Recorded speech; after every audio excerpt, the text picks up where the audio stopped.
अस्सलाम वालेकुम, welcome to recipe secrets. Guys, आज की इस वीडियो में आप लोगों के साथ बीफ कढ़ाई बनाने की यूनिक और रेसिपी शेयर करूंगा जो कि बनाना नहायत आसान और जायके में लाजवाब है। सो गाइस, ये रेसिपी बनाने के लिए हम 1 किलो बीफ का इस्तेमाल करेंगे। सबसे पहले हमने गोश्त को अच्छी तरह वॉश करके एक पैन में ऐड किया, साथ ही साथ हमने इसमें कुकिंग ऑयल ऐड कर दिया। उसके बाद हमने 2 चम्मच अदरक और लहसुन का पेस्ट इसमें ऐड करके मीडियम टू लो फ्लेम पे इसकी कम से कम 15 मिनट तक भुनाई की। उसके बाद हम इसमें खड़े मसाले ऐड करेंगे, जिसमें लौंग, दालचीनी, काली मिर्च और बड़ी इलायची ऐड की। उसके बाद हमने इसमें हस्बे ज़ायका नमक ऐड करके 2 अदद मीडियम साइज़ के प्याज को काट के ऐड कर दिया। प्याज को अच्छी तरह मिक्स करने के बाद हम इसमें 4 अदद मीडियम साइज़ के टमाटर और हरी मिर्च काट के ऐड कर दी।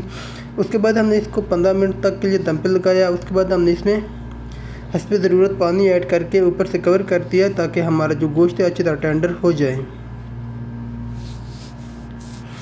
तो गाइस, गोश्त के टेंडर हो जाने के बाद हमने इसमें खुश्क मसाले ऐड करने हैं। खुश्क मसाले नॉर्मल किचन में यूज़ होने वाले मसाले, इसमें कोई एक्स्ट्रा या सीक्रेट मसाला हम ऐड नहीं करें।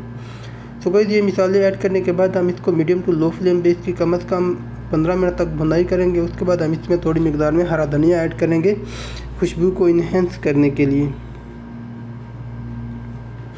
सो गाइस, भुनाई के बाद हमारी जो कढ़ाई है तकरीबन तैयार हो चुकी है। उसके बाद हम इसमें इसको ऊपर से अदरक, हरा धनिया और हरी मिर्च से गार्निश करेंगे और हम इसको डिश आउट कर लेंगे। या अब हमारी जो कढ़ाई है सर्विंग के लिए रेडी है।